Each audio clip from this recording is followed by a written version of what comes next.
Hello, I'm teacher Karina, and I'm here to share some information with you about Jack Kerouac. Jack Kerouac was an American writer, best known for the novel On the Road, which became an American classic, pioneering the Beat generation in the 1950s. As the writer who invented the beat movement, Jack Kerouac epitomized the era of drugs, sex, and jazz. Jack Kerouac came to embody the counterculture, and when he published On the Road, this became the Bible of the countercultural generation.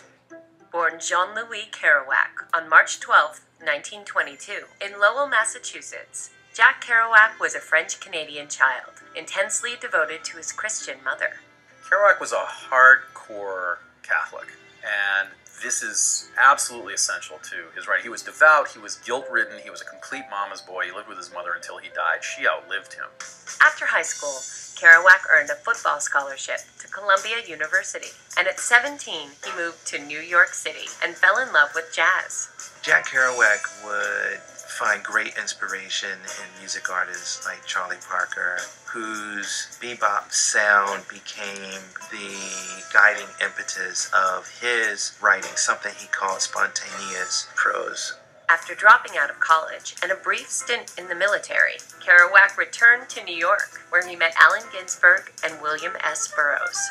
William Burroughs and Allen Ginsberg had met each other at the end of 1943, and a few weeks after that, Kerouac crossed their paths, and that really formed the core of the Beat generation. It's clear that each of them gave the others a crucial emotional and intellectual and sometimes just practical editorial support early in their careers.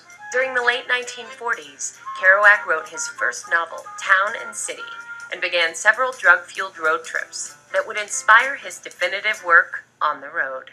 When On the Road was published in 1957, it was an overnight success, sold extremely well, received one very, very prominent review in the New York Times, which put Kerouac on the map. On the Road was famous for its subject matter, but the way it was written became legendary.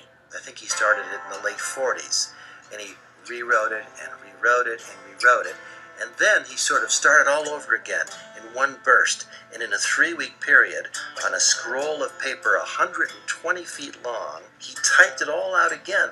He did it without paragraphing, without double spacing. The scroll still exists, and it was an amazing, spontaneous outpouring. Unable to handle the sudden fame of his single-scroll novel, Kerouac became an alcoholic and moved back home to live with his mother. Kerouac could never really cope with fame. He was also extremely bitter about the reaction by literary critics. He really wanted to be thought of as a writer, not a spokesperson for an era. He drank when he made public appearances, which he did frequently, and that alcohol abuse grew worse and worse. It's often been said that by the time he published On the Road, which was his second published novel, he was already finished as a writer. On October 21st, 1969, Kerouac died at 47 as a result of alcoholism.